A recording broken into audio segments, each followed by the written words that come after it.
नमस्कार, आदाब, सत श्री अकाल और अस्सलाम वालेकुम। मैं हूं मोहम्मद अहमद काज़मी, लेकर आया हूं आपका पसंदीदा कार्यक्रम नज़र दुनिया पर। ईरान न्यूक्लियर समझौते की बहाली के सिलसिले में दुनिया भर में अटकलें लगाई जा रही हैं। कहा जा रहा है कि अमेरिका ने इजराइल के एतराज़ को दरकिनार करके समझौते पर दस्तखत करने का मन बना लिया है। अब तक वाशिंगटन और वियना से मिलने वाले इशारे बता रहे हैं कि अब ये समझौता बहुत जल्द हो सकता है। इस सब के बीच आज अचानक ईरान के प्रेसिडेंट इब्राहिम रईसी ने तेहरान में एक खास प्रेस कॉन्फ्रेंस की है, जिसमें उन्होंने कहा है कि समझौते की बहाली का मामला ईरान और international atomic energy agency IAEA के बीच कुछ सिक्योरिटी मामलात पर अटका हुआ है। उधर इजराइल के अखबार हारेट्स ने अब तक तय हुए समझौते के मसौदे की कुछ डिटेल मिलने का दावा करते हुए बताया है कि दस्तखत होने के बाद इस पर 165 दिनों में 4 मरहले में अमल होगा। आज ईरान के प्रेसिडेंट इब्राहिम रईसी की प्रेस कॉन्फ्रेंस काफी अहम है, आखिर तक जरूर देखें।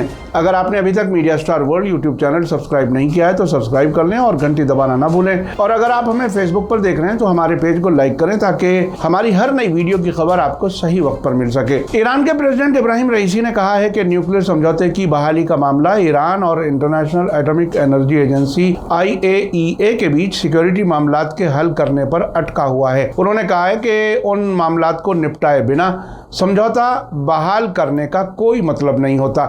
ईरान के प्रेसिडेंट इब्राहिम रईसी ने आज मंडे को तेहरान में एक प्रेस कॉन्फ्रेंस में ईरानी और गैर मुल्की मीडिया वालों के सामने ये बयान दिया। ये प्रेस कॉन्फ्रेंस हर साल मनाए जाने वाले सरकार के सप्ताह के मौके पर की गई है। इब्राहिम रईसी ने कहा कि बातचीत उसी ढांचे के तहत चल रही है और पाबंदियों को हटाने पर फोकस है। हम बातचीत के दौरान शर्तों पर अमल के सत्यापन यानी सर्टिफिकेशन और भरोसे की बहाली के तरीकों पर जोर दे रहे हैं। हम सिक्योरिटी के मुताल्लिक मामलात को पूरी तरह हल किए जाने पर भी जोर दे रहे हैं। ये एक अहम मामला है और जब तक ये मामलात हल नहीं हो जाते तब तक किसी समझौते का कोई मतलब नहीं होगा। आज तेहरान में हुई प्रेस कॉन्फ्रेंस के दौरान इब्राहिम रईसी ने ईरान के खिलाफ इजराइल की धमकियों को भी खारिज कर दिया। उन्होंने जोर देकर कहा कि कोई भी ताकत ईरान को पुरअमन न्यूक्लियर टेक्नोलॉजी तक पहुंचने के हक से महरूम नहीं कर सकती।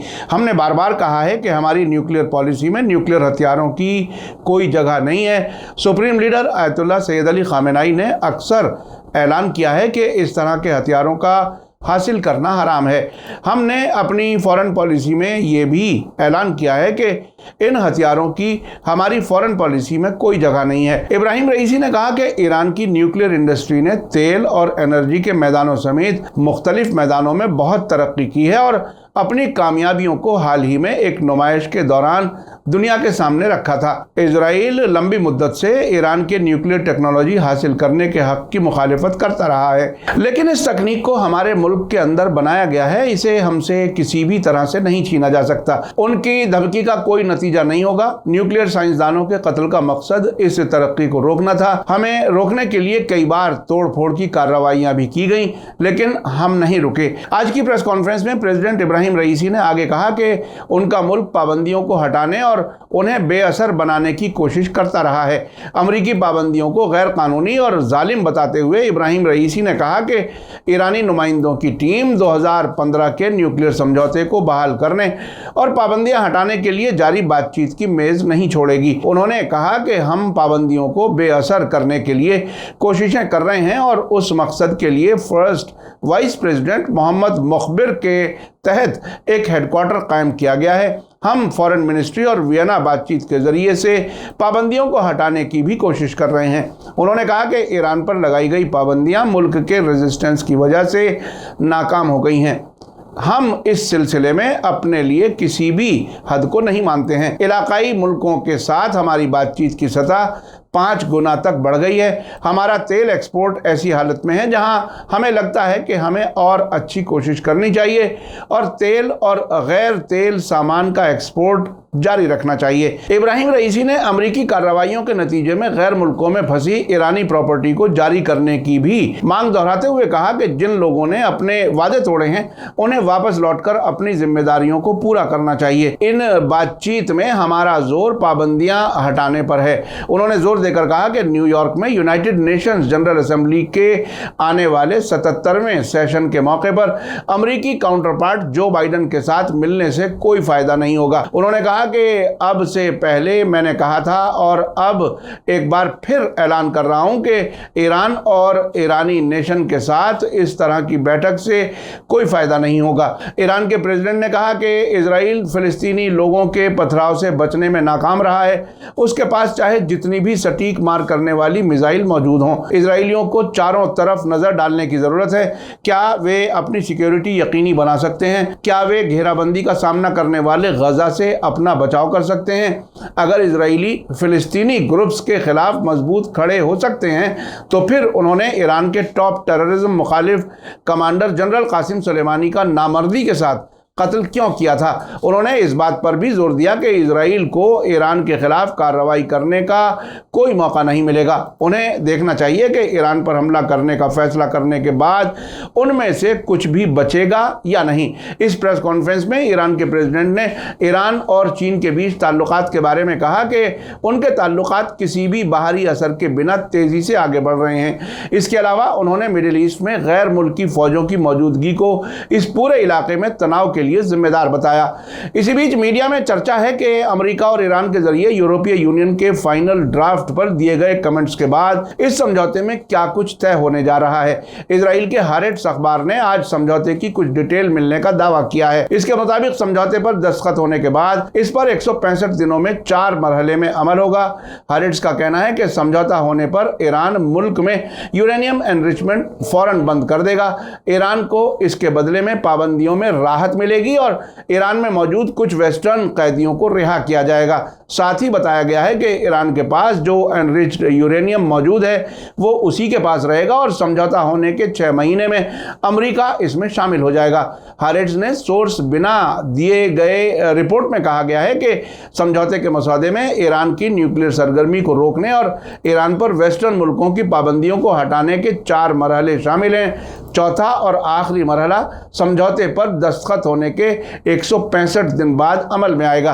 रिपोर्ट के मुताबिक कई मरहलों में समझौते पर अमल का मकसद फरीकों के बीच भरोसा मजबूत करना है।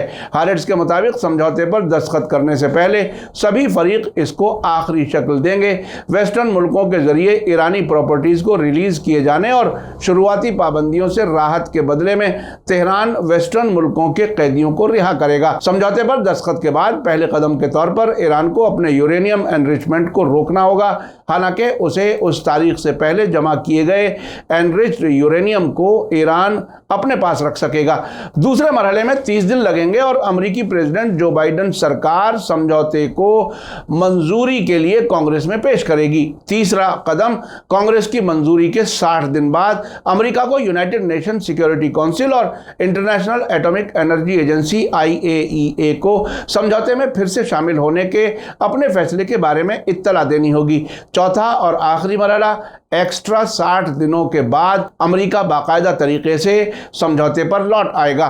समझौते की जानकारी रखने वाले एक अफसर ने पिछले हफ्ते रॉयटर्स को बताया था कि आने वाले इस समझौते के तहत ईरान को 20% और 60% एनरिच्ड सतह पर यूरेनियम रखने की इजाज़त नहीं दी जाएगी और इसे अपने एडवांस सेंट्रीफ्यूजेस को बंद करने के लिए मजबूर किया जाएगा, जिससे इसे बम बनाने के लिए ज़रूरी सामान इकट्ठा करने से रोका जा सके। एक अमेरिकी अफसर ने नाम नहीं बताने की शर्त पर बताया था कि ईरान के मसौदे में अमेरिका से ईरान के इस्लामिक रेवोल्यूशनरी गार्ड कोर को टेररिस्ट लिस्ट से हटाने की मांग नहीं रह गई है। इससे पहले 20 अगस्त को अल जजीरा ने रिपोर्ट दी थी कि यूरोपीय मसौदे पर दस्तखत होने के काफी ज्यादा इम्कान है। इसके नतीजे में ईरान को अपने न्यूक्लियर प्रोग्राम से पीछे हटने के बदले में विदेशों में फ्रीज हुए अरबों डॉलर और तेल एक्सपोर्ट के अरबों डॉलर ईरान को मिल जाएंगे। अल जजीरा ने बताया था कि नया समझौता 60 दिनों की मुद्दत में 4 मरहलों में अमल में आएगा। रिपोर्ट के मुताबिक ईरान के पास अब यूरेनियम का स्टॉक 60% एनरिच्ड सतह पर है, जो अब तक का सबसे ज्यादा है और 2015 के समझौते में तयशुदा 3.67% की हद से बहुत आगे है। परमाणु बम बनाने के लिए 90% एनरिच्ड यूरेनियम की जरूरत होती है। मीडिया स्टार वर्ल्ड लगातार नजर बनाए हुए है। इसी के साथ मुझे दीजिए इजाजत। आज का एपिसोड कैसा लगा कमेंट्स में जरूर लिखें। थैंक यू, धन्यवाद, शुक्रिया। जय भारत, जय हिंद। मीडिया स्टार वर्ल्ड के और वीडियो देखने के लिए हमारे चैनल को सब्सक्राइब करें और सीधे नोटिफिकेशन पाने के लिए बेल आइकन दबाएं। और अगर हमारी खबर सच्ची और अच्छी लगे तो अपने व्हाट्सएप, इंस्टाग्राम, फेसबुक और ट्विटर अकाउंट पर ज़रूर शेयर करें।